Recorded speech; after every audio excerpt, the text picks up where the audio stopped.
Hello friends, welcome back to our YouTube channel SSTSC. বন্ধুরা, আজকে কিন্তু কার্যক্ষমতা শক্তির পার্ট 3 ভিডিও নিয়ে এসেছি। আমরা পার্ট 3তে আমরা আলোচনা করব কিন্তু এনার্জি বা শক্তি নিয়ে।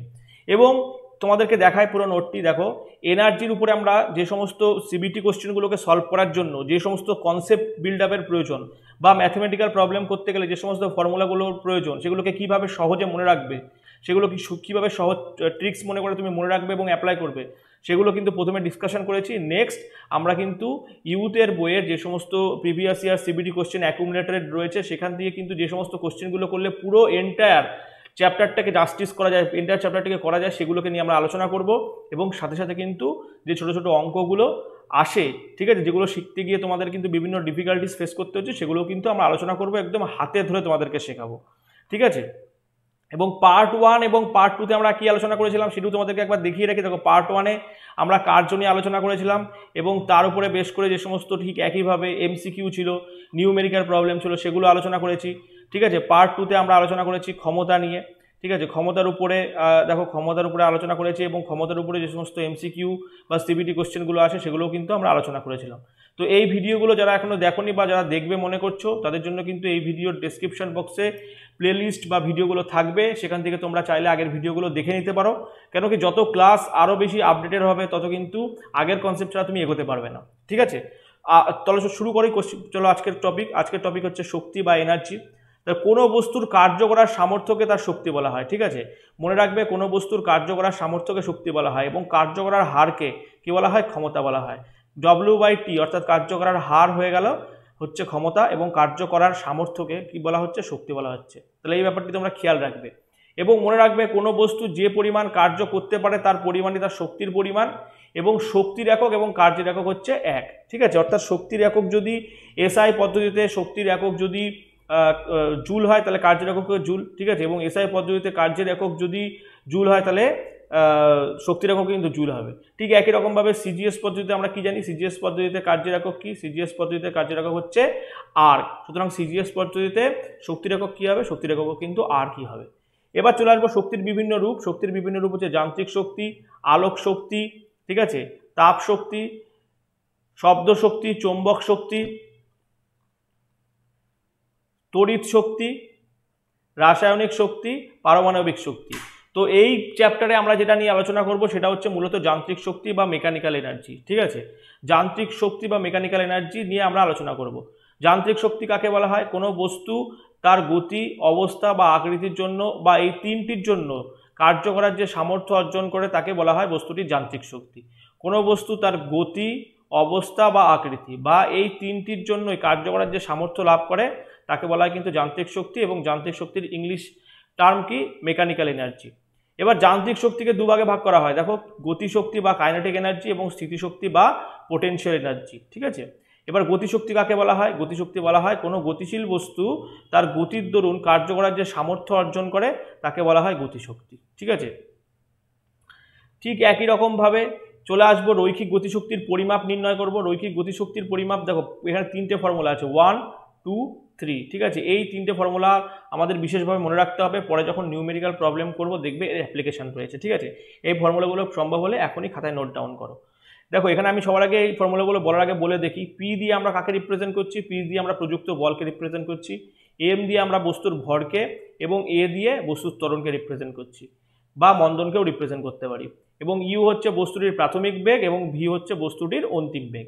এবার প্রথম ফর্মুলা কি বলা হয়েছে? P into S equal to M into A into S. তাহলে পি মানে কি? পি মানে হচ্ছে বস্তুর উপরে প্রযুক্ত বল এবং বলের প্রয়োগ বিন্দুর সরণ, ঠিক আছে। বস্তুর উপরে প্রযুক্ত বল এবং বলের প্রয়োগ বিন্দুর সরণ। এবার প্রযুক্ত বল মানে আমরা কি জানি? বলের প্রযুক্ত বল মানে কি? পি ইজ ইকুয়াল টু আমরা জানি এম ইন্টু এ, যেখানে এম হচ্ছে বস্তুর ভর এবং এম হচ্ছে ত্বরণ, তাই আমরা পি এর জায়গায় এম এ লিখেছি, ঠিক আছে। এস এর মতো রয়ে গেছে। পরের ফর্মুলাটা কি আছে? V square is equal to U square plus 2as। এই ফর্মুলাগুলো কিভাবে আসলো তোমাদের জানার দরকার নেই, তোমরা খালি শুধুমাত্র এর অ্যাপ্লিকেশন, এই ফর্মুলাগুলো মনে রাখো। যদি মনে চাও যে কিভাবে আসলো সেটা তোমরা জানতে চাও, তোমাদেরকে বলবো কমেন্ট সেকশনে কমেন্ট করো, আমি কিন্তু দেখাবো। কিন্তু আননেসেসারি আমি ভিডিও লেন্দি করতে চাইছি না, এমনিতেই ভিডিওটি লেন্দি হবে, ঠিক আছে। তো শুধুমাত্র ফর্মুলাগুলোকে মনে রাখবে, V square is equal to U square plus 2as, ঠিক আছে। এইবার 3 নম্বর ফর্মুলা এসছে কি? as is equal to U square plus 2a, ঠিক আছে। এ মানে কি? বস্তুর ত্বরণ, এস মানে হচ্ছে বস্তুর সরণ এবং ইউ স্কোয়ার মানে হচ্ছে বস্তুর কি আমরা এখানে কি ধরে নিয়েছিলাম, ইউ হচ্ছে বস্তুর প্রাথমিক বেগ এবং ইউ হচ্ছে 2। তাহলে এখানে ধরে নিতে হবে বস্তুটির ইউ হচ্ছে প্রাথমিক বেগ। এইবার বস্তুর ভরবেগ বা গতিশক্তির বস্তুর ভরবেগ এবং গতিশক্তির মধ্যে রিলেশন, বস্তুর ভরবেগ বা গতিশক্তির মধ্যে রিলেশন কি, এটা আমরা এখানে এই ফর্মুলার মাধ্যমে জানবো। দেখো বস্তুর গতিশক্তি মানে কি, বস্তুর গতিশক্তি মানে হচ্ছে হাফ এমভি স্কোয়ার, ঠিক আছে, বস্তুর গতিশক্তি মানে হচ্ছে হাফ এমভি স্কোয়ার। এইবার এখানে আমরা কি করলাম, হাফকে হাফের মধ্যে ছেড়ে দিলাম, এম ভি স্কোয়ার লিখলাম। এবার নিচে আমরা একটা এম দিয়ে ভাগ করলাম, তাহলে নিচে যদি এম দিয়ে ভাগ করে তাহলে উপরে এম স্কোয়ার চলে আসবে, ঠিক আছে, সেটি পরের লাইনে লেখা হয়েছে, লিখেছি, ঠিক আছে। এইবার আমাকে ভি স্কোয়ারের ভ্যালু বের করতে, এখানে আমার এম ভি স্কোয়ারের জায়গায় আমি লিখেছি, এম ভি স্কোয়ারকে আমি এরকমভাবেও লিখতে পারি, এম ভি তার স্কোয়ার, ঠিক আছে। এবার এম ভি স্কোয়ারের জায়গায় আমি পি স্কোয়ার লিখেছি, বা পি এম ভির জায়গায় পি এসছে। কীভাবে এম ভির জায়গায় পি এসছে এই ব্যাপারটি তোমাদেরকে দেখাচ্ছি। দেখো পি মানে আমরা কি জানি, পি মানে জানি কিন্তু এম এফ, ঠিক আছে, পি মানে হচ্ছে আমরা এম ইন্টু এফ জানি, ঠিক আছে। আবার এফ মানে কি, এফ মানে হচ্ছে ভি মাইনাস ইউ বাই টি। এবার আমরা ধরে নিলাম বস্তুটির প্রাথমিক বেগ হচ্ছে 0 ছিল এবং এই ভি বেগে আসার জন্য বস্তুটিকে 1 সেকেন্ড টাইম লাগায়, ঠিক আছে। তাহলে টি এর ভ্যালু যদি 1 হয় তাহলে উপরে ভি মাইনাস 0 আর নিচে 1, তার মানে কি এফ এর জায়গায় আমি ভি লিখতে পারি, তাহলে পি ইজ ইকুয়াল টু আমি কিন্তু লিখতে পারি এম ভি, ঠিক আছে। তাহলে এটাই লেখা হয়েছে, এম ভির জায়গায় আমি কি লিখেছি, পি লিখেছি। তাহলে এম ভির জায়গায় যদি আমি পি লিখি তাহলে বাইরে স্কোয়ার হয়েছে, তাহলে পি স্কোয়ার নিচে 2m, ঠিক আছে। এই ফর্মেও কিন্তু আমি লিখতে পারি। এই ফর্মুলাগুলো দরকার যখন তোমরা ম্যাথমেটিক্যাল প্রবলেম করবে সেগুলোকে সলভ করার জন্য, ঠিক আছে। নেক্সট চলে আসছি, দেখো বিস্ফোরকের বলের দরুন গতিশক্তি। অনেক সময় তোমাদেরকে জিজ্ঞাসা করা হয় যে ধরা হলো বিস্ফোরণ হলো, বিস্ফোরণের ফলে কোনো একটা বড় বস্তু কণা ছিল, সেখান থেকে এখান থেকে ছোট ছোট পার্টিকেলগুলো এখান থেকে ছিটকে আসছে, ঠিক আছে। এই পার্টিকেলগুলোর গতিবেগ কত বা গতিশক্তি কত সেগুলোকে তোমাদেরকে জিজ্ঞাসা করা হয়। সেগুলো আমরা কিভাবে সলভ করব, ধরে নেওয়া হচ্ছে যে এম ভরের একটা বস্তু, এম ভরের বস্তুর গতিশক্তি E1, এখানে এম হচ্ছে এই ছোট বস্তুগুলোর বেগ, ঠিক আছে, গতিশক্তি। এই ছোট বস্তুগুলোকে আমরা এম দিয়ে প্রকাশ করি, ছোট বস্তুর ভর হচ্ছে এম এবং বড় বস্তুটির ভর হচ্ছে ক্যাপিটাল এম, এবং এর গতিশক্তির পরিমাণ হচ্ছে, ছোট বস্তুর গতিশক্তির পরিমাণ হচ্ছে E1। তাহলে আমি এখানে ব্র্যাকেটে E1 লিখে নিলাম এবং বড় বস্তুর গতিশক্তি হচ্ছে E2, ঠিক আছে। তাহলে এখানে আমরা কি পাচ্ছি, দেখো E1 by E2 is equal to M by M. এখানে E1 হচ্ছে ছোট বস্তুর গতিশক্তি বাই বড় বস্তুর গতিশক্তি ইজ ইকুয়াল টু বড় বস্তুর ভর বাই ছোট বস্তুর ভর। তাহলে স্বাভাবিকভাবে আমরা দেখতে পাচ্ছি, দেখো E1 গ্রেটার দেন E2 হবে। কেন E1 গ্রেটার দেন E2 হবে, কেন কি এম এই বড় ক্যাপিটাল এম এর ভ্যালু বেশি, অর্থাৎ ক্যাপিটাল এমটা হচ্ছে বড় বস্তু, ভারী বস্তু, এবং ছোট এমটা হচ্ছে কি বড় বস্তু থেকে যে ছোট পার্টিকেলগুলো বেরিয়ে আছে সেটি। তাহলে এম গ্রেটার দেন এম হওয়ার জন্য এখানে ছোট বস্তুর গতিশক্তি বেশি হচ্ছে, বড় বস্তুর গতিশক্তি কিন্তু কম হচ্ছে, ঠিক আছে। সেই জন্য এখানে লেখা হয়েছে, দেখো সুতরাং ছোট টুকরোটির গতিশক্তি অন্য অংশটির গতিশক্তি, অর্থাৎ ছোট টুকরোটি যে বড় অংশটি থেকে ছিটকে গেছে তার গতিশক্তি থেকে ছোট অংশটির গতিশক্তি কিন্তু বেশি হবে, ঠিক আছে। এবং এটিকে আমরা একটু সিম্পলিফিকেশন করেছি, যোগ প্রক্রিয়া অ্যাপ্লাই করেছি, দিয়ে আমরা কি পেয়েছি, M E is equal to M plus M, যেখানে ই হচ্ছে কিন্তু ছোট বস্তুর গতিশক্তি প্লাস বড় বস্তুর গতিশক্তি। তাহলে ফাইনালি আমরা যে ফর্মুলা পেলাম সেটা হচ্ছে কি বড় বস্তুর ভর গুণ বড় বস্তু প্লাস ছোট বস্তুর গতিশক্তি বাই বড় বস্তুর ভর প্লাস ছোট বস্তুর ভর, ঠিক আছে। এবার এর মধ্যে থেকে কোনো একটি ডেটাকে তোমাকে দেওয়া হবে না, সেই ডেটাকে বাদবাকি সমস্ত ডেটাগুলো তোমাকে দিয়ে দেওয়া হবে, যেটা দেওয়া হয়নি সেটা তোমার কাছে জিজ্ঞাসা করা হবে, ঠিক আছে। চলে আসবো শক্তির মাত্রা। শক্তির মাত্রা, দেখো শক্তির মাত্রা হচ্ছে কার্যের মাত্রার মতোই, ঠিক আছে, অর্থাৎ শক্তির মাত্রা কিন্তু হয়ে যাবে M L square T inverse 2।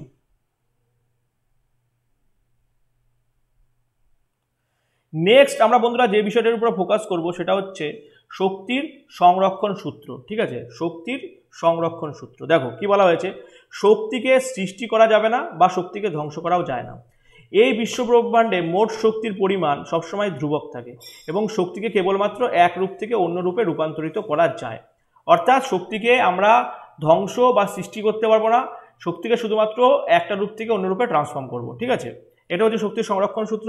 এবং 2 নম্বর পয়েন্ট, দেখো এই যে সেকেন্ড প্যারাতে যেটা বলা হয়েছে, এই কনসেপ্টটি কিন্তু বিশেষভাবে তোমাকে নিউমেরিক্যাল প্রবলেমগুলো বা ম্যাথমেটিক্যাল প্রবলেমগুলো করতে সাহায্য করবে।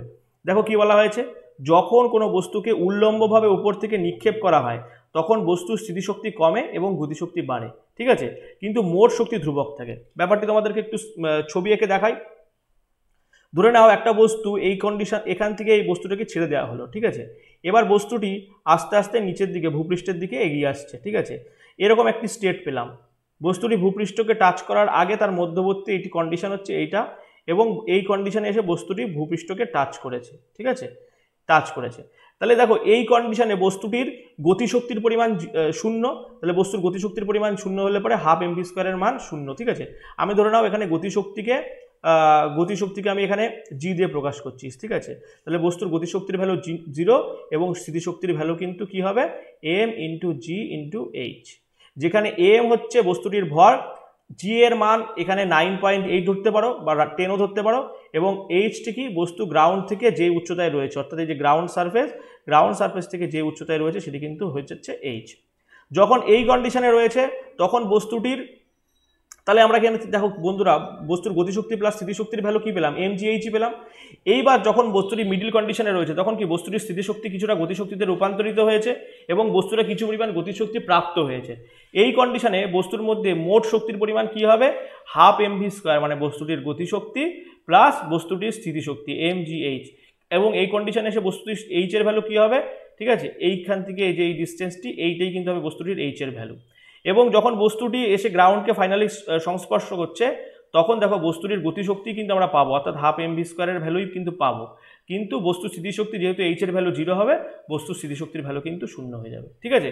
তাহলে এই একটি ফিগার দিয়ে তোমাদেরকে আমি দেখালাম, দেখো বিভিন্ন কন্ডিশনে বস্তুর গতিশক্তি এবং স্থিতিশক্তির পরিমাণ কিন্তু সেমই থাকছে, গতিশক্তি এবং স্থিতিশক্তির ভ্যালু কিন্তু মানে যোগফল কিন্তু সেম হচ্ছে, কিন্তু কখনো কখনো গতিশক্তির ভ্যালু বেশি পাচ্ছি, কখনো স্থিতিশক্তির ভ্যালু বেশি পাচ্ছি, কখনো কখনো কিন্তু তাদের যোগফল কিন্তু সবসময় সমান হচ্ছে, ঠিক আছে।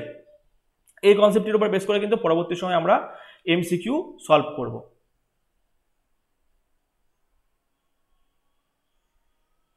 তো চলো এরপরে দেখবো ইউতে যে সমস্ত সিবিটি কোশ্চেনগুলো এসেছিল প্রিভিয়াস ইয়ার, ঠিক আছে, ইউতের বইতে যেগুলোর এফেক্ট রয়েছে, যদি তোমাদের খুবই কাঙ্ক্ষিত একটি বিষয়, সেগুলোকে আমরা সলভ করতে শুরু করব, ঠিক আছে।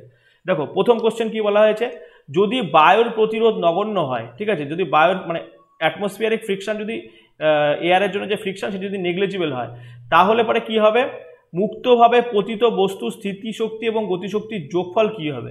এতক্ষণ তোমাদেরকে বোঝালাম মুক্তভাবে পতিত বস্তুর স্থিতিশক্তি এবং গতিশক্তির যোগফল সবসময় কি হবে কনস্ট্যান্ট থাকবে, গতিশক্তি সব স্থিতিশক্তিতে পরিবর্তন হবে বা স্থিতিশক্তি গতিশক্তিতে পরিবর্তন হবে, কিন্তু তাদের যোগফল সবসময় কনস্ট্যান্ট থাকবে। তাহলে উত্তর হয়ে যাবে কি ধ্রুবক, অর্থাৎ অপশন ডি।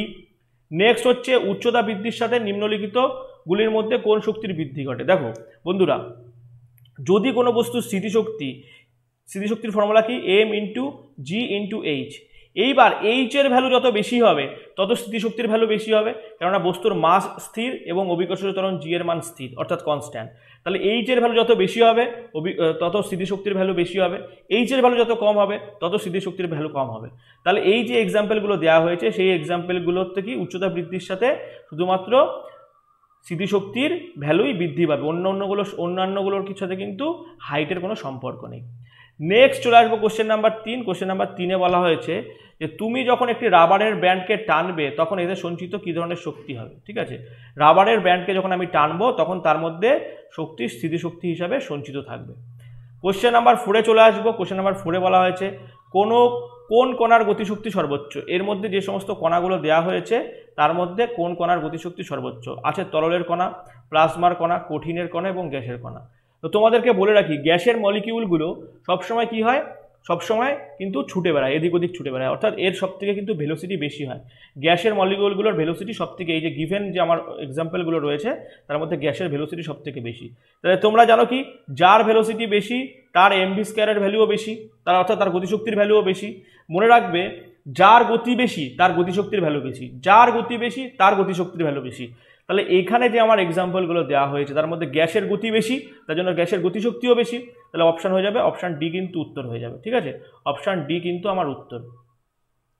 নেক্সট চলে আসবো কোশ্চেন নাম্বার 5 নিয়ে। কোশ্চেন নাম্বার 5-এ দেখো বলা হয়েছে যে একটি বাড়িতে, দেখো এই কোশ্চেনটি একাধারে কিন্তু এনার্জির অঙ্ক হিসেবে তুমি করতে পারো, আবার কিন্তু তড়িতের চ্যাপ্টারে এই অঙ্কটি তুমি পেতে পারো।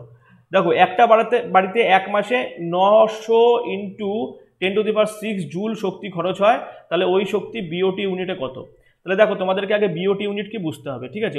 1 kilowatt hour is equal to 1 BOT, ঠিক আছে, 1 বিওটি, বা এর ভ্যালু হচ্ছে যদি জুলে করো তাহলে 3.6 ইন্টু 10⁶ জুল, ঠিক আছে।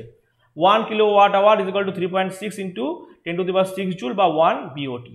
তাহলে পরে এখানে যদি আমাকে কত ইউনিট পুড়েছে সেটা কি করতে গেলে কি করতে হবে, 900 ইন্টু 10⁶ বাই 3.6 ইন্টু 10⁶ দিয়ে ভাগ করতে হবে।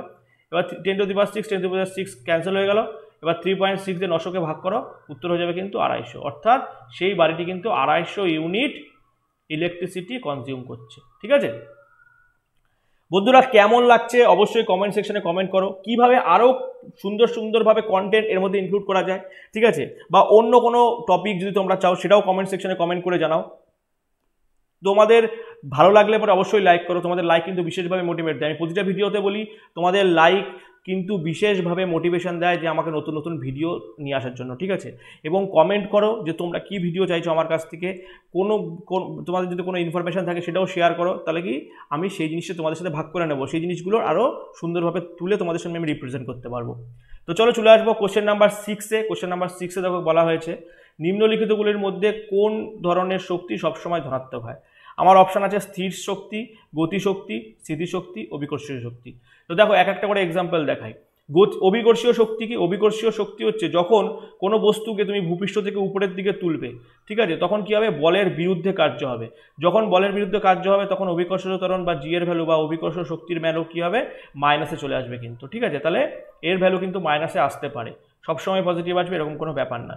স্থিতিশক্তির ভ্যালু কখন হচ্ছে নেগেটিভ আসবে। ধরে নাও কোনো স্থিতিশক্তি মানে কি M into G into H.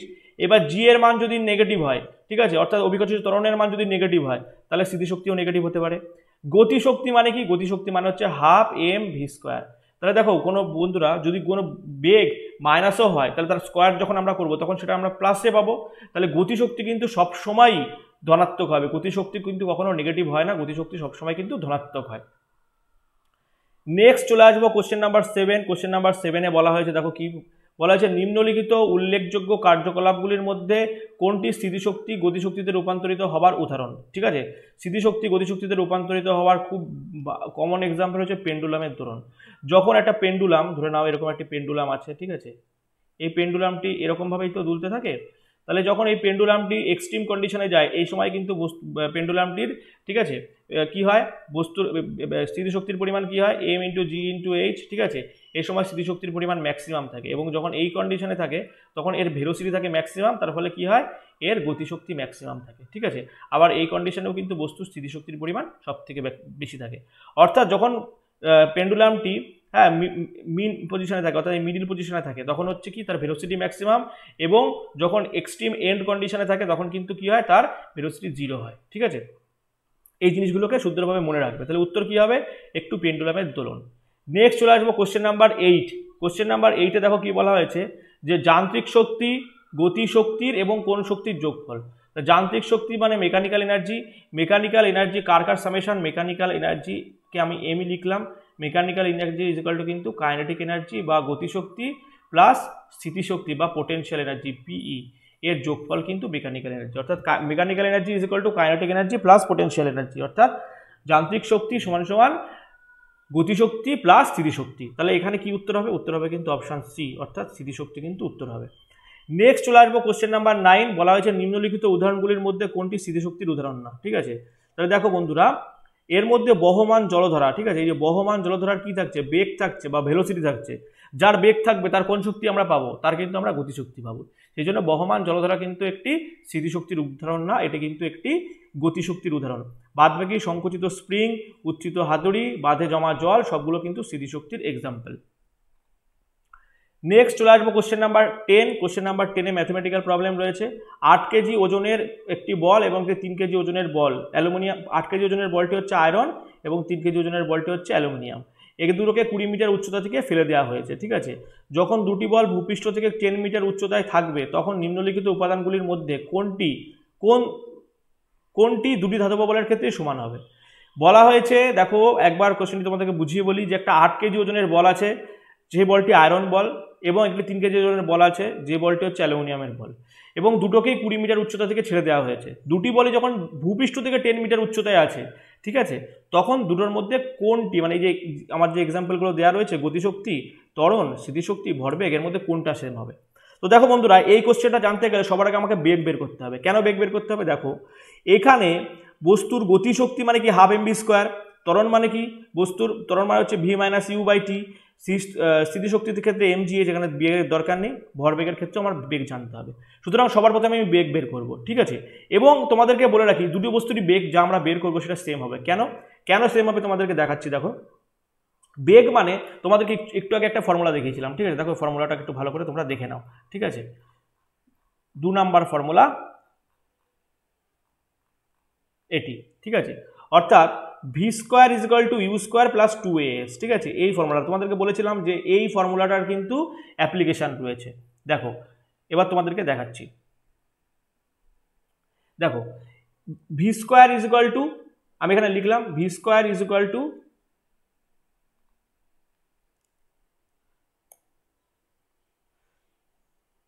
You square plus 2as, যেখানে ভি স্কোয়ার হচ্ছে বস্তুটির বর্তমান বেগ বা অদ্দীপ বেগ, এবং ইউ স্কোয়ার হচ্ছে বস্তুটির প্রাথমিক বেগ, এবং এ হচ্ছে বস্তুটির ত্বরণ, এখানে ত্বরণ মানে হচ্ছে অভিকর্ষজ ত্বরণ, এবং এস মানে হচ্ছে বস্তুটির সরণ, কি পরিমাণ সরণ হয়েছে।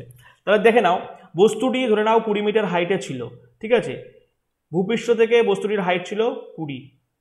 যখন বস্তুটি 10 মিটার হাইটে রয়েছে, এইটুকু 10, তাহলে এইটুকু বস্তুটি কি পরিমাণ ডিস্টেন্স গেল, অর্থাৎ বস্তুর কি পরিমাণ সরণ হলো, 10 হলো। তাহলে এখানে এস এর ভ্যালু কিন্তু আমরা 10 পাবো, ঠিক আছে। তার আগে আমি দেখে নিই ভি স্কোয়ার আমাকে বের করতে হবে। ইউ অর্থাৎ দুটো বস্তুটির প্রাথমিক বেগ কত ছিল, দুটো বস্তুটির প্রাথমিক বেগ 0 ছিল, তার জন্য দুটো বস্তুটির প্রাথমিক বেগ আমি 0 লিখলাম। এবং এ এর ভ্যালু কত, এ এর ভ্যালু দুটো বস্তুর ক্ষেত্রেই, ঠিক আছে, 9.81, আমি এখানে রাউন্ড ফিগারে 10 ধরে নিলাম, এবং বস্তুর সরণ হলো 10। তাহলে দেখো দুটো বস্তুর বেগই কিন্তু সেম হবে, কারণ কি দুটো বস্তুর ক্ষেত্রে বেগ বের করতে গেলে পরে যেই সমস্ত ডেটাটা দরকার সেই ডেটা কিন্তু দুটো বস্তুর ক্ষেত্রেই সেম। কেন কি দুটো বস্তুকেই 10 মিটার উপরের মানে 20 মিটার উপর থেকে ছেড়েছি, 10 মিটার গেছে, সেই অবস্থায় বস্তুটির বেগ বের করতে হচ্ছে, এবং দুটো বস্তুর উপরেই যেই গ্র্যাভিশনাল ফোর্স অ্যাপ্লাই করছে, মানে গ্র্যাভিশনাল অ্যাক্সেলারেশন অর্থাৎ অভিকর্ষজ ত্বরণ কাজ করছে, সেম, ঠিক আছে।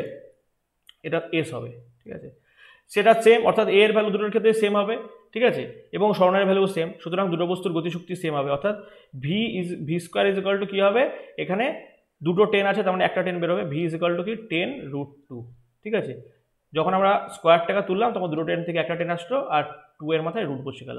তাহলে দুটো বস্তুর বেগই হয়ে গেল কিন্তু 10√2। এটা 8 কেজি ভরের যে আয়রন বল বা 3 কেজি ভরের যে অ্যালুমিনিয়াম বল, দুটির ক্ষেত্রে কিন্তু বেগ হয়ে গেল ভি ইজ ইকুয়াল টু 10√2, ঠিক আছে।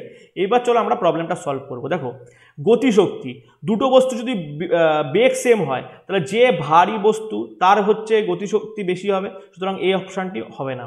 নেক্সট চলে আসবো ত্বরণ। ত্বরণ যদি হয়, ত্বরণ মানে কি বস্তুটির প্রাথমিক বেগ মাইনাস অন্তিম বেগ বাই সময়। তাহলে এখানে আমি ধরে নিলাম আমার টি এখানে আমাকে বলে দেওয়া হয়নি, ঠিক আছে, এখানে আমাকে টি বলে দেওয়া হয়নি। তাহলে বস্তুটির, ঠিক আছে, দুটো বস্তুই যখন 20 মিটার উচ্চতায় রয়েছে, তো দুটো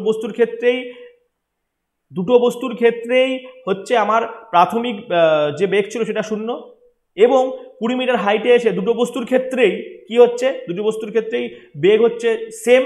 তার ফলে কিন্তু ত্বরণের ভ্যালু যেটা আমি পাবো সেই ত্বরণের ভ্যালু কিন্তু দুটো বস্তুর ক্ষেত্রেই সেম হবে। স্থিতিশক্তি দুটো বস্তুর ক্ষেত্রে সেম হবে না, কারণ স্থিতিশক্তি সমান সমান এম ইন্টু জি ইন্টু এইচ। এখানে জি এর ভ্যালু সেম, এইচ এর ভ্যালু সেম, কিন্তু এম এর ভ্যালু যার বেশি হবে তার কিন্তু স্থিতিশক্তির ভ্যালু বেশি হবে। এবং ভরবেগ মানে কি ভর ইন্টু বেগ, দুটো বস্তুর বেগ সেম, যার ভর বেশি তার কিন্তু ভরবেগ বেশি। কিন্তু ত্বরণ মানে কি, ত্বরণ মানে হচ্ছে ভি মাইনাস ইউ বাই টি, ঠিক আছে, ভি মাইনাস ইউ বাই টি। তাহলে পরে এখানে দুটো বস্তুরই প্রাথমিক বেগ 0 ছিল, এবং দুটো বস্তুর এখন বর্তমান বেগ কি হলো, দুটো বস্তুর বর্তমান বেগ এখন সেম, তাই জন্য দুটো বস্তুর কিন্তু ত্বরণের ভ্যালু সেম হবে, ঠিক আছে। নেক্সট চলে আসবো, যদি কোনো বস্তুর গতিবেগ দ্বিগুণ করা হয় তাহলে বস্তুটির গতিশক্তি কত বৃদ্ধি পাবে। দেখো বন্ধুরা, এই ধরনের প্রবলেমগুলোকে যদি সলভ করতে হয় তখন একটা জিনিস মনে রাখবে, যখন যদি বলে বেগ দ্বিগুণ হলে গতিশক্তি কত বৃদ্ধি পাবে, তাহলে পরে তোমরা কি করবে, ওই বেগ যে দ্বিগুণ বেড়েছে তার মাথায় স্কোয়ার করবে। কেন তোমাদেরকে বোঝাচ্ছি, যখন যদি বলা হয় বেগ 3 গুণ বেড়েছে তাহলে কি করবে, ওই 3 এর মাথায় স্কোয়ার করবে। ঠিক উল্টোভাবে, উল্টো কেস, যদি বলা হয় যে কোনো বস্তুর গতিশক্তি 4 গুণ বেড়ে গেছে তাহলে বেগ কতটা বৃদ্ধি পেয়েছিল, তখন আমরা কি করবে, তখন কিন্তু রুট করবে, যেটা বলবে গতিশক্তি থেকে গতিতে যদি আসো তাহলে রুট, আর যদি গতি থেকে গতিশক্তিতে যেতে যাও তাহলে স্কোয়ার। কি বললাম, গতি থেকে যদি গতিশক্তিতে যেতে চাও তাহলে স্কোয়ার, গতিশক্তি থেকে যদি গতিতে আসতে চাও তাহলে রুট। ঠিক আছে, এইবার দেখো বলা হয়েছে যদি কোনো বস্তুর গতিবেগ দ্বিগুণ হয় তাহলে বস্তুটির গতিশক্তি কত গুণ বৃদ্ধি পাবে। ঠিক আছে, দেখো গতিশক্তি মানে কি হাফ mv স্কোয়ার। ঠিক আছে, তাহলে এম এর ভ্যালু তো কনস্ট্যান্ট, তাহলে ভি এর মাথায় স্কোয়ার রয়েছে, তাহলে ভি যত বৃদ্ধি পাবে গতিশক্তি তত গুণ বৃদ্ধি পাবে, তাই তো? তাহলে পরে এখানে ভি কত গুণ বৃদ্ধি পেয়েছে, দ্বিগুণ বৃদ্ধি পেয়েছে, তাহলে 2 এর স্কোয়ার মানে কত হলো, 2 এর স্কোয়ার মানে 4। তাহলে কোনো বস্তুর গতি যদি দ্বিগুণ হয় তাহলে গতিশক্তি 4 গুণ বৃদ্ধি পাবে। ঠিক পরের কোশ্চেনটিতে দেখো কি বলেছে, যদি কোনো বস্তুর গতিশক্তি 256 গুণ বৃদ্ধি পায় তাহলে পরে বস্তুটির নতুন ভরবেগ কত হবে। তাহলে ভরবেগ জানতে গেলে কি জানতে হবে, ভরবেগ মানে কি ভর ইন্টু বেগ। ঠিক আছে, তার আগে আমি বেগ তো বের করে নিই, তারপরে তো ভরবেগ বের করবো। তাহলে গতিশক্তি থেকে গতিতে আসতে গেলে আমি কি বলেছি কি করতে হবে, রুট করবো। তাহলে 256 রুট করো, 256 রুট মানে কিন্তু 16। ঠিক আছে, তাহলে আগে বস্তুটির ভরবেগ ছিল এম ইন্টু ভি, এখন বস্তুটির বেগ কত 16 ভি, তাহলে বস্তুটির ভরবেগ হয়ে গেল কত 16 এম ইন্টু ভি। তাহলে আগে ছিল এমভি, এখন হয়ে গেছে 16 এমভি। তাহলে বস্তুর গতিশক্তি কত গুণ, বস্তুর ভরবেগ কত গুণ বৃদ্ধি পেয়েছে, 16 গুণ বৃদ্ধি পেয়েছে। এই অঙ্কগুলো ম্যাথামেটিক্যালি করার কোনো দরকারই নেই, মুখে মুখে কীভাবে করবে আমি বলে দিচ্ছি, শুনে নাও, নোট ডাউন করে নাও।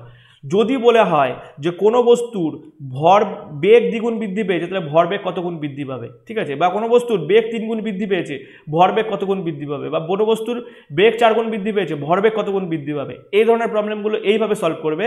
মনে রাখবে বেগ যে পরিমাণ বৃদ্ধি পাবে ভরবেগও ঠিক সেই পরিমাণ বৃদ্ধি পাবে, বেগ যে পরিমাণ বৃদ্ধি পাবে ভরবেগ সেই পরিমাণে বৃদ্ধি পাবে। অর্থাৎ কোনো বস্তুর বেগ যদি 16 গুণ বৃদ্ধি পায় ভরবেগ 16 গুণ বৃদ্ধি পেয়েছে, যদি কোনো বস্তুর বেগ 8 গুণ বৃদ্ধি পায় ভরবেগ 8 গুণ বৃদ্ধি পেয়েছে। এবং মনে রাখবে যখন কোনো বস্তুর বেগ দ্বিগুণ হবে তখন তার গতিশক্তি কী হবে, 4 গুণ বৃদ্ধি পাবে, এখানে স্কোয়ার ফর্মে বাড়বে। যদি বেগ থেকে গতিশক্তিতে যেতে চাও তাহলে কি করবে, স্কোয়ার ফর্মে যাবে। আর যদি গতিশক্তি থেকে তুমি বেগে আসতে চাও তাহলে রুট ফর্মে আসবে। যদি বলা হয় কোনো বস্তুর গতিশক্তি বৃদ্ধি পেয়ে 256 গুণ হয়েছে তাহলে নতুন বেগ কত, তখন 256 রুট 256 তার মানে 16।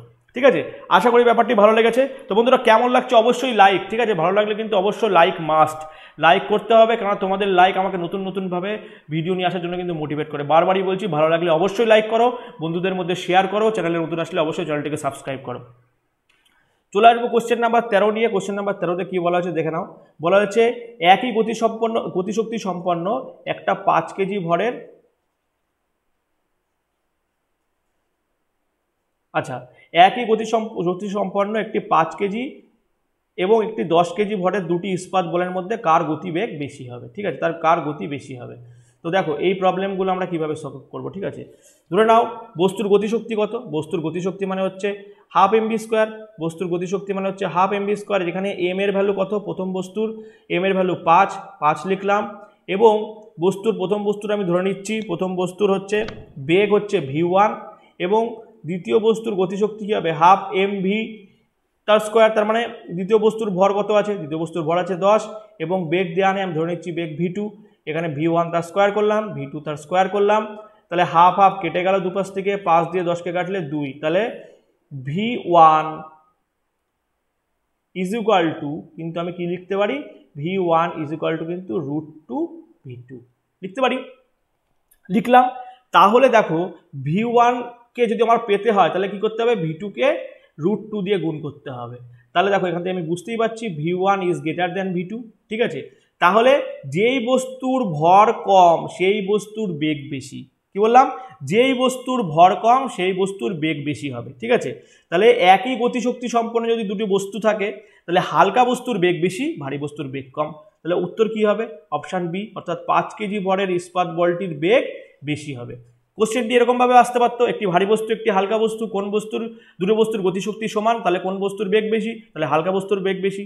যদি বলতো দুটো বস্তু একটি ভারী বস্তু এবং একটি হালকা বস্তু, দুটো বস্তুর গতিশক্তি সমান, তাহলে পরে কোন বস্তুর বেগ কম, তখন হতো ভারী বস্তুর বেগ কম। ঠিক আছে, তাহলে তোমাদেরকে বলবো যে সবসময় আমি দেখো তোমাদেরকে ভিডিও বানানোর সময় বলি যে থিওরি বোঝো বন্ধুরা, থিওরি যত সুন্দরভাবে বুঝবে, যত মাইনিউটলি বুঝবে, ছোটো ছোটোভাবে খুঁটিয়ে খুঁটিয়ে বুঝবে, তত যে কোনো টাইপের টাফ থেকে টাফেস্ট টাইপের তোমাদের সামনে এমসিকিউ বা নিউমেরিক্যাল নিয়ে আসলে কিন্তু কিন্তু তুমি চট জলদি করে ফেলবে।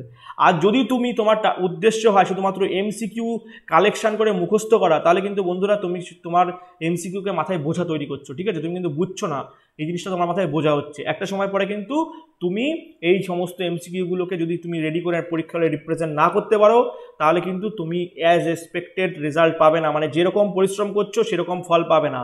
আর যদি তুমি খুব স্মার্ট ওয়ার্ক করো, তাহলে তুমি যেরকম পরিশ্রম করবে তার থেকে অনেক বেশি পরিমাণে আউটপুট তুমি দিয়ে আসতে পারবে, অনেক অজানা কোশ্চেন তুমি কিন্তু সলভ করে চলে আসতে পারবে। নেক্সট চলে আসবো কোশ্চেন নাম্বার 14। কোশ্চেন নাম্বার 14-এ কি বলা হয়েছে দেখে নেবো। বলা হয়েছে 2 কেজি ভরের একটি বস্তুকে 20 মিটার প্রতি সেকেন্ড বেগে উপরের দিকে নিক্ষেপ করা হলো, 2 সেকেন্ড পরে বস্তুটির গতিশক্তি কি হবে? তো দেখো বন্ধুরা, বস্তুর গতিশক্তি মানে একই formula, half into M into V square. এবার 2 সেকেন্ড পরে বস্তুর গতিবেগ কত সেটা আমাকে জানতে হবে, তাহলে আমি হাফ এম ভি স্কোয়ারে ভি স্কোয়ারের ভ্যালু ভি এর ভ্যালু বসাতে পারবো। তাহলে বস্তুটির বেগ আমাকে যদি বের করতে হয়, তাহলে আমাকে কি করতে হবে, এখানে আমাকে এই ফর্মুলা ইউজ করতে হবে, এফ ইজ ইকুয়াল টু অর্থাৎ ত্বরণ is equal to V minus U by T, যেখানে ভি হচ্ছে বস্তুটির অন্তিম বেগ এবং ইউ হচ্ছে বস্তুটির প্রাথমিক বেগ এবং টি হচ্ছে টাইম। এখানে ত্বরণ কোন টাইপের ত্বরণ কাজ করছে? এখানে কিন্তু অভিকর্ষজ ত্বরণের কাজ করছে। অভিকর্ষজ ত্বরণের মান আমি 10 ধরে নিচ্ছি রাউন্ড ফিগারে। ভি আমাকে বের করতে হবে, ভিকে ভিউর মধ্যে ছেড়ে দিচ্ছি। ইউ হচ্ছে বস্তুটি স্থির কন্ডিশনে ছিল, তাই জন্য ইউ এর ভ্যালু 0 এবং টি এই কাজ করার জন্য কত সময় লাগছে, এই গতিবেগে আসার জন্য কত সময় লাগছে? 2 সেকেন্ড টাইম লাগছে। তাহলে এখানে টি এর ভ্যালু আমি 2 লিখলাম। তাহলে ভি ইজ ইকুয়াল টু কত হলো? ভি ইজ ইকুয়াল টু কিন্তু হয়ে গেল 20, ঠিক আছে? ভি এর ভ্যালু হয়ে গেল 20, ঠিক আছে? এটুকুনি কারো নিশ্চয়ই কোনো কনফিউশন নেই।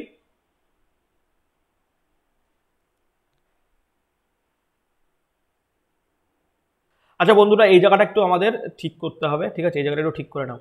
দেখো এখানে আমাকে বলে দেওয়া হয়েছে, আমি আমার অঙ্কটা বুঝতে একটু প্রবলেম হয়েছে। দেখো 2 কেজি ভরের একটি বস্তু 20 মিটার প্রতি সেকেন্ড বেগে উপরের দিকে ছোড়া হলো, তাহলে বস্তুটির প্রাথমিক বেগ ছিল কিন্তু 20 মিটার প্রতি সেকেন্ড। তাহলে এখানে ইউ এর ভ্যালু হয়ে যাবে কিন্তু, দাঁড়াও এই জায়গাটা ঠিক করে নাও। আচ্ছা, তাহলে এখানে আমি ত্বরণের ভ্যালু বসালাম 10, ত্বরণের ভ্যালু আমি এখানে বসাচ্ছি 10, ত্বরণের ভ্যালু এখানে আমি 10 বসিয়ে দিলাম। এবং বস্তুটির প্রাথমিক বেগ, এখানে বস্তুটির প্রাথমিক বেগ বেশি ছিল এবং বস্তুটিকে যেহেতু আমি উপরের দিকে ছুঁড়েছি, বস্তুটির বেগ আস্তে আস্তে হ্রাস পাবে, ঠিক আছে? কোনো বস্তুকে যখন উপরের দিকে ছোড়া হয় তখন বস্তুটির বেগ আস্তে আস্তে হ্রাস পায়। সেই জন্য আমাকে এখানে কি করতে হবে, ইউ বস্তুটির প্রাথমিক বেগ কত ছিল 20, এখানে আমি 20 লিখলাম এবং বস্তুটির বেগ হ্রাস পেয়ে একটা সময় পরে কিন্তু 0 হতে পারে, কিন্তু আমার এখানে দরকার নেই, আমি 0 বের করতে, আমাকে বের করব, ঠিক আছে? ম্যাথমেটিক্যালি আমি বের করবো, এখানে আমি জন্য ভিকে ভি এর মধ্যে ছেড়ে দিচ্ছি। এবার টাইম হচ্ছে 2 সেকেন্ড, ঠিক আছে? এখানে হচ্ছে 20, ঠিক আছে?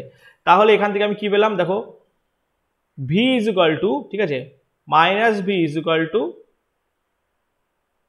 সরি এখানে V is equal to 20 minus 20, মানে 20 ক্যান্সেল হয়ে যাবে। তাহলে ভি ইজ ইকুয়াল টু কত হবে? ভি ইজ ইকুয়াল টু 0 হবে, যেটা আমি এখানে তোমাদেরকে বলছিলাম যে কোনো বস্তু যদি উপরের দিকে ছোড়া হয় তাহলে বস্তুর বেগ হ্রাস পায়। এই জন্য আমি কি করেছি, এখানে আমি করেছি প্রাথমিক বেগ মাইনাস অন্তিম বেগ, ঠিক আছে? প্রাথমিক বেগ মাইনাস অন্তিম বেগ করেছি।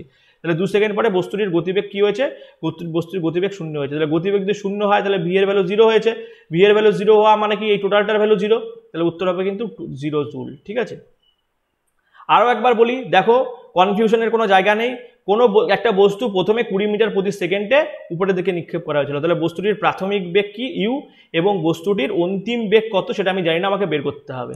তাহলে এখানে আমি কি বলেছিলাম, বড় ভ্যালু থেকে সবসময় ছোট ভ্যালুকে বিয়োগ করবে। তাহলে এখানে কোনো বস্তুর, এখানে যখন কোনো বস্তুকে উপরের দিকে ছুড়বো তখন আমি ধরেই নেবো বস্তুটির গতিবেগ কমবে, সেজন্য ইউ মাইনাস ভি করবো। তাহলে ইউ এর ভ্যালু কত? ইউ এর ভ্যালু কিন্তু 20 মিটার প্রতি সেকেন্ড এবং ভিকে ভি এর মধ্যে ছেড়ে দিলাম এবং এই ভি গতিবেগে আসতে সময় লাগছে 2 সেকেন্ড, 2 সেকেন্ড লাগলাম। এবং বস্তুটির ত্বরণকে আমি ধরে নিলাম কত? বস্তুটির ত্বরণকে ধরে নিলাম 10, কেন অভিকর্ষজ ত্বরণ এখানে কাজ করছে, ঠিক আছে? তাহলে এখান থেকে ভি এর ভ্যালু ক্যালকুলেশন করে কত আসবে? 0 আসবে। তাহলে ভি এর ভ্যালু 0 আসলে পরে কি এই জায়গাটা আমি ভি এর ভ্যালু যদি 0 বসাই তাহলে টোটালটার ভ্যালু হয়ে যাবে 0, তাহলে উত্তর হবে কিন্তু 0 জুল। নেক্সট চলে আসবো পরবর্তী কোশ্চেন।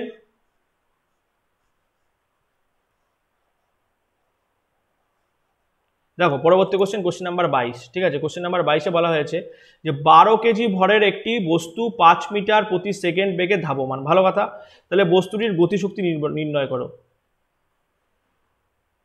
22 কেজি নয়, 22 কেজি ভরের একটি বস্তু 5 মিটার প্রতি সেকেন্ড বেগে ধাবমান, তাহলে পরে বস্তুটির গতিশক্তি নির্ণয় করো। খুব ইজি অঙ্ক, গতিশক্তি মানে হাফ এম ভি স্কোয়ার, এখানে এম এর ভ্যালু কত? 22 এবং ভি এর ভ্যালু কত বলে দিয়েছে? 5 মিটার প্রতি সেকেন্ড। তাহলে 5 স্কোয়ার করলাম, 2 দিয়ে আমরা যদি 22কে কাটি তাহলে 11 হবে, তাহলে 11 ইন্টু 5 5 25, ঠিক আছে। তাহলে 11 25 কত হয়, 11 25 কিন্তু 275 হয়, তাহলে উত্তর হবে 275 জুল, ঠিক আছে। নেক্সট চলে আসবো কোশ্চেন নাম্বার 16। কোশ্চেন নাম্বার 16-এ কি বলা হয়েছে, কোশ্চেন নাম্বার 16-এ বলা হয়েছে দেখো 14 কেজি ভরের একটি বস্তু ভূপৃষ্ঠ থেকে 5 মিটার উচ্চতায় থাকলে বস্তুটির মধ্যে স্থিতিশক্তির পরিমাণ কত। তাহলে দেখো বস্তুর স্থিতিশক্তি মানে কত, বস্তুর স্থিতিশক্তি মানে হচ্ছে m ইন্টু জি ইন্টু এইচ, ঠিক আছে, m ইন্টু জি ইন্টু এইচ, যেখানে বস্তুর m এর ভ্যালু কত 14 কেজি, 14 কেজি লিখলাম, এবং ভূপৃষ্ঠ থেকে কত উচ্চতায় রয়েছে 5 মিটার উচ্চতায় রয়েছে, এবং এখানে জি এর ভ্যালু কত, জি এর ভ্যালু আমাকে ধরে নিলাম, এখানে জি এর ভ্যালু দেখো 10 ধরলে হবে না, ঠিক আছে, এখানে জি এর ভ্যালু 9.8 ধরতে হবে। দেখো বন্ধুরা কখনো কখনো জি এর ভ্যালু তোমাকে যদি না বলে দেওয়া হয় তখন কিন্তু উত্তরের সাথে যেটি তোমাকে কম্পেয়ার করে নিয়ে জি এর ভ্যালু ধরতে হবে, কখনো কখনো 10, কখনো কখনো 9.8, যদি এমকেএস পদ্ধতি হয় তবে। তাহলে 14 ইন্টু 9.8, ঠিক আছে, 14 ইন্টু 9.8, এবং হাইট কত 5 মিটার, 5 করলাম, তাহলে এই তিনটেকে মাল্টিপ্লিকেশন করো, তিনটেকে মাল্টিপ্লিকেশন করলে পরে কিন্তু উত্তর হবে 686, ঠিক আছে। এইবারই আসছে মজার বিষয়, দেখো 686 এখানে ওয়াট আছে, 686 এখানে জুল আছে, 686 এখানে কিলো জুল আছে, কোনটি উত্তর হবে তোমার, কোনটি উত্তর করবে। এই জন্যই কিন্তু থিওরি দরকার, সবসময় মনে রাখবে শক্তি, স্থিতিশক্তি, ঠিক আছে, শক্তির ইউনিট কি, শক্তির এসআই ইউনিট হচ্ছে কিলোজুল না জুল, বলো, শক্তির এসআই ইউনিট কিলোজুল না জুল, শক্তির এসআই ইউনিট কিন্তু অবশ্যই জুল, ঠিক আছে। তাহলে এখানে কিন্তু উত্তর হবে 686 জুল। এই জন্য তোমরা যদি শুধুমাত্র মুখস্থ করো তাহলে কি হবে, পরীক্ষার হলে তুমি উত্তর দেখা গেল বের করেও ফেলেছো কিন্তু ইউনিট জানো না, তখন কি হবে, তখন কিন্তু তোমাকে আন্দাজে মারতে হবে, এবং আন্দাজটা যদি সঠিক জায়গায় তুমি যদি তাক না করতে পারো তাহলে কি হবে, তোমার এত পরিশ্রম কিন্তু বৃথা হয়ে যেতে পারে। এই জন্য তোমাদেরকে বলবি বন্ধুরা বারবার করে যে তোমরা থিওরি পড়ো, এবং তোমাদেরকে আমি নোটটি যেভাবে তৈরি করে দিচ্ছি, ঠিক আছে, এটি খুব বেশি অ্যানালিসিস করে কিভাবে কোশ্চেনগুলো আসছে, অনেক এক্সপেরিমেন্ট করে অ্যানালিসিস করে কিন্তু এসছে, এগুলোকে ভালোভাবে গো থ্রু করো, আশা করি গ্রুপ ডি কিন্তু তোমার মোর দ্যান এনাফ হয়ে যাবে এই নোটটি। নেক্সট চলে আসবো কোশ্চেন নাম্বার 17। কোশ্চেন নাম্বার 17-এ আছে 0.5 কেজি ভরের এবং 2 মিটার প্রতি সেকেন্ড গতিবেগ সম্পন্ন একটি ঘনক 1 কেজি ভর সম্পন্ন বস্তুর সাথে সংঘর্ষের পর দুটি বস্তু একই সাথে সমবেগে চলতে থাকছে, এই সংঘর্ষের ফলে কতটা গতিশক্তি হ্রাস পাবে। কি বলা হয়েছে যে 0.5 কেজির একটি বস্তু আছে, যে বস্তুটি 2 মিটার প্রতি সেকেন্ড বেগে ধাবমান, ঠিক আছে, এবং সে গিয়ে কি করেছে, একটা 1 কেজির বস্তুকে স্ট্রাইক করেছে বা আঘাত করেছে, এবং আঘাত করার পরে দুটো বস্তু একটা বস্তুতে কনভার্ট হয়ে গেছে। দেখো এখানে লেখা আছে দুটো বস্তু একই বস্তু হিসেবে, মানে দুটো বস্তু একটা সংযোজিত হয়ে একই বস্তু হিসেবে কাজ করছে, একই বস্তু হিসেবে সমবেগে চলতে থাকছে। তাহলে এই সমবেগে চলার জন্য বস্তুটির এই যে চলতে থাকছে তার ফলে যে সংঘর্ষ হলো, যে সংঘর্ষের ফলে যে কতটা গতিশক্তি হ্রাস পেলো সেটিকে কিন্তু আমাকে নির্ণয় করতে হবে। তো কি করে নির্ণয় করব, দেখো সংঘর্ষের ফলে বস্তুটির গতিশক্তি আমাকে বের করতে হবে, এবং সংঘর্ষের আগে বস্তুটির গতিশক্তি আমাকে বের করতে হবে, ঠিক আছে। এবার যেহেতু হ্রাস পেয়েছে বলেছে তাহলে পরে কি, সংঘর্ষের আগের গতিশক্তি থেকে সংঘর্ষের পরের গতিশক্তিকে আমি বিয়োগ দিয়ে দেবো, দিলেই কিন্তু যেটি উত্তর হবে সেটাই আমার উত্তর। কিভাবে করবো দেখাচ্ছি তোমাদেরকে স্টেপ বাই স্টেপ। তো তোমাদেরকে আগে বলবো এই অঙ্কটি করার জন্য সবার আগে একটা কনসেপ্ট দরকার, সেটা হচ্ছে ভরবেগের নিত্যতা সূত্র, যেটি আমি স্থিতিগতির চ্যাপ্টারে কিন্তু যখন পড়িয়েছিলাম বলেছিলাম। তো ভরবেগের নিত্যতা সূত্র কি, ভরবেগের নিত্যতা সূত্র হচ্ছে, বলা হয়েছে যে বস্তু সময়ের উপরে ক্রিয়া প্রতিক্রিয়া ছাড়া অন্য কোনো বল যদি প্রযুক্ত না হয় তাহলে বস্তুগুলির মোট ভরবেগ সর্বদা ধ্রুবক থাকে। বস্তুর উপরে ক্রিয়া প্রতিক্রিয়া ছাড়া যদি অন্য কোনো বল প্রযুক্ত না হয় তাহলে প্রযুক্ত বল না হয় তাহলে কি হয়, বস্তুটির মোট ভরবেগ সর্বদা ধ্রুবক থাকে। এবং এই ব্যাপারটাকে কিভাবে বোঝানো হচ্ছে, ধরে নাও কোনো বস্তু m ভরের একটি বস্তু আছে, ঠিক আছে, m1 ভরের একটি বস্তু আছে এবং m2 ভরের একটি বস্তু আছে, এবং m1 ভরের বস্তুটির প্রাথমিক বেগ হচ্ছে u1, m2 ভরের বস্তুর প্রাথমিক বেগ হচ্ছে u2। এবার m1 যে বস্তুটি রয়েছে সেই বস্তুটির অন্তিম বেগ হচ্ছে v1 এবং m2 ভরের বস্তুটির অন্তিম বেগ হচ্ছে v2। তাহলে এদের প্রাথমিক ভরবেগ যোগ এদের প্রাথমিক ভরবেগের যোগফল ইজ ইকুয়াল টু অন্তিম ভরবেগের যোগফল হবে। তাহলে প্রাথমিক ভরবেগের যোগফল মানে কি, m1 u1 প্লাস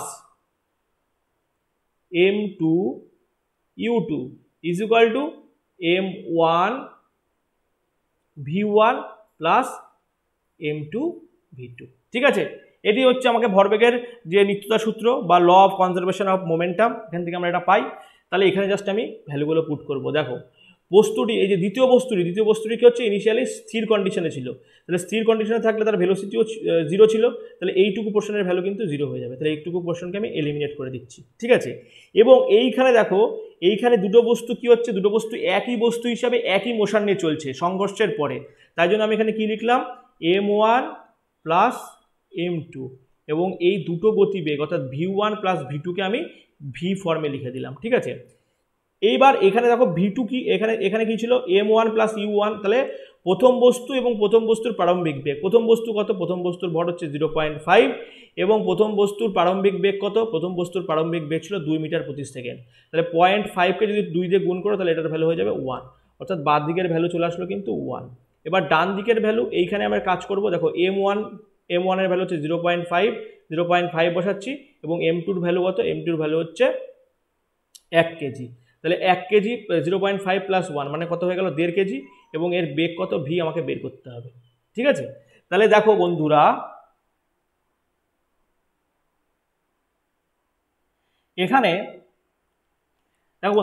এখানে এই যে ভি ইজ ইকুয়াল টু, ঠিক আছে, ভি ইজ ইকুয়াল টু আমরা কি পাবো 1/1.5 মানে 1.5, ঠিক আছে। আবার এটা যদি তুমি উপরে দশমিক তোলো উপরে চলে আসবে কত 10, তার মানে কিন্তু হয়ে যাবে 2/3, অর্থাৎ ভেলোসিটির ভ্যালু হয়ে যাবে 2/3, ঠিক আছে। এই ভেলোসিটিটা কি পেলে, অন্তিম ভেলোসিটি পেলে, ঠিক আছে। এইবার আমরা দেখে নেব প্রাথমিক যে আমার গতিশক্তি ছিল সেই গতিশক্তি মাইনাস অন্তিম গতিশক্তি বের করব, তাহলে প্রাথমিক গতিশক্তি কত ছিল, প্রাথমিক গতিশক্তি কিন্তু ছিল হাফ ইন্টু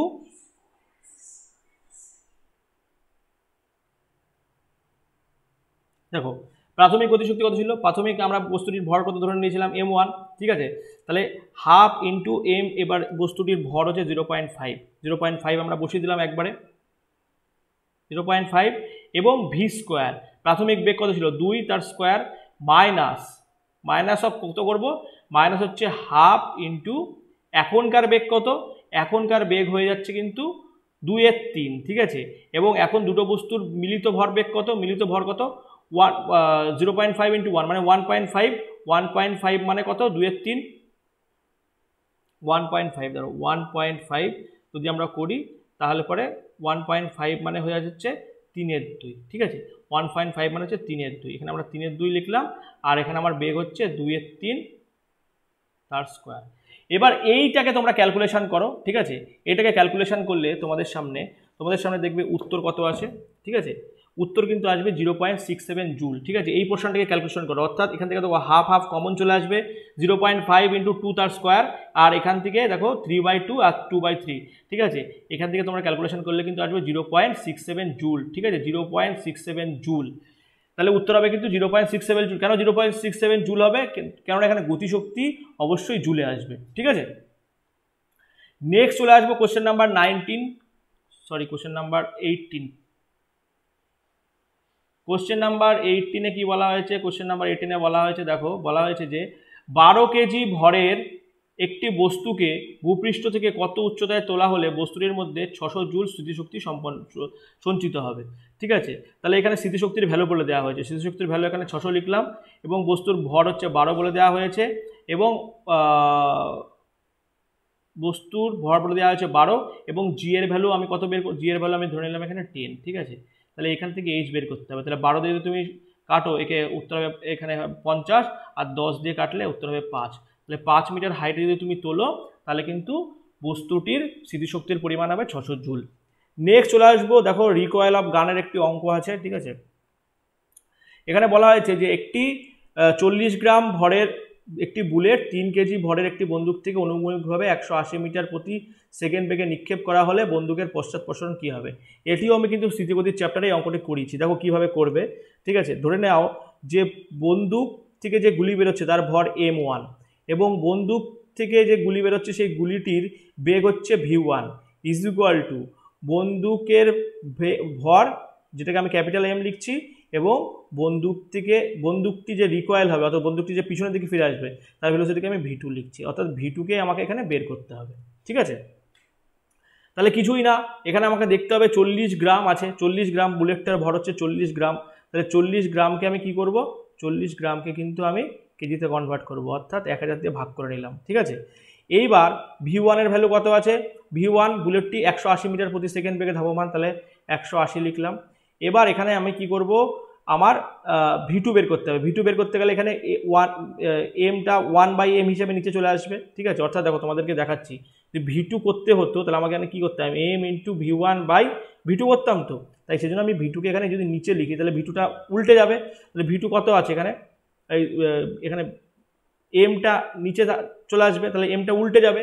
তাহলে এখানে এম এর ভ্যালু কত আছে, অর্থাৎ বন্দুকটার ভার কত বলা হয়েছে, 3 কেজি, ঠিক আছে।